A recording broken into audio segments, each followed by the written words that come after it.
डर तो सबको लगता है, लेकिन सच सुनने की हिम्मत बहुत कम में होती है। उसकी आंखों में न सिर्फ डर था, बल्कि वो इतिहास था जिसे किसी ने कभी लिखा ही नहीं। अगर तुम्हें न्याय चाहिए तो हमें बताओ कैसे।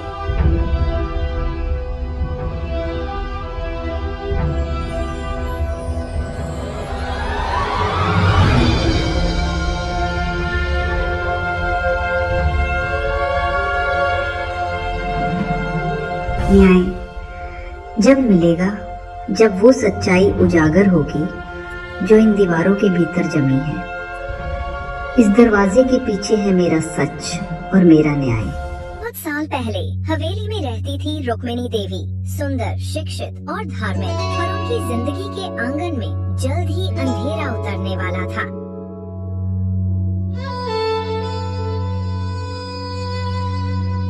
हे भोलेनाथ, मेरे पति ठाकुर धर्मनाथ का लालच शांत करें।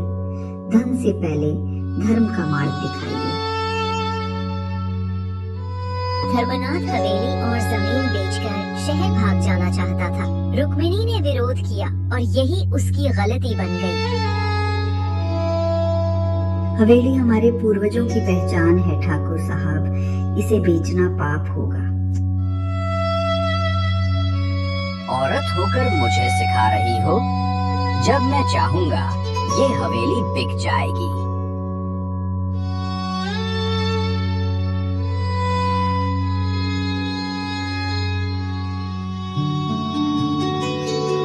वो रास्ते की गांठ बन गई है माधव।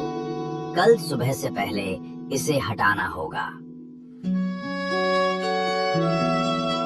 हुक्म ठाकुर साहब। जिसे वो अपना मानती थी, वही उसका कातिल बना।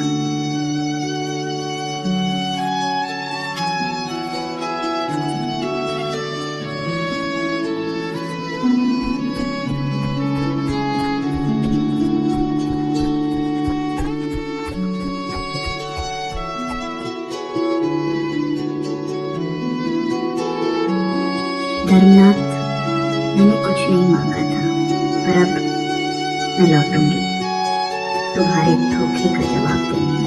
और वो लौटी, पर इंसान बनकर नहीं।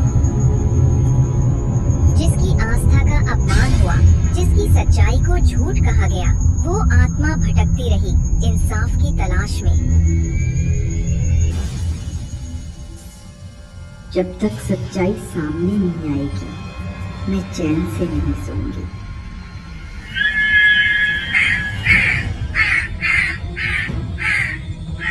अर्जुन जान चुका था कि डर का अंत केवल सच्चाई से ही संभव है। क्या इंसाफ अब मिलेगा या फिर एक और धोखा?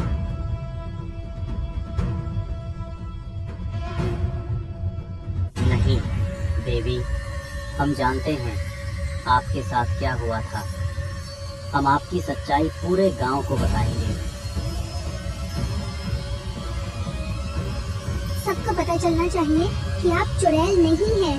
आप एक निर्दोष औरत थी।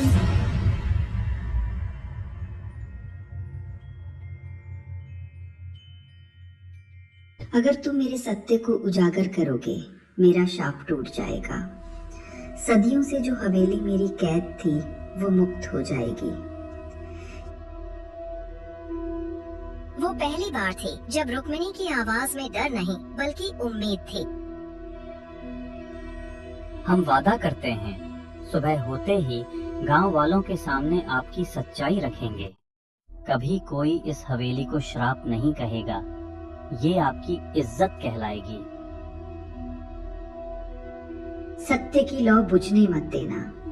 मेरे नाम की राख से जो डर बना है, उसे सच्चाई की रोशनी मिटा देगी।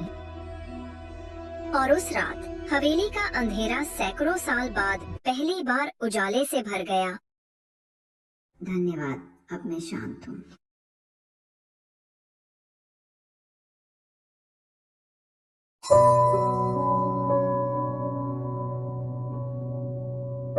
सत्य ने हवेली को मुक्त किया और डर की जगह श्रद्धा ने ली। कभी जिसे लोग चुड़ैल कहते थे, अब वो देवी कहलाने लगी। हमारे चैनल को लाइक, शेयर और सब्सक्राइब करें। देखने के लिए धन्यवाद।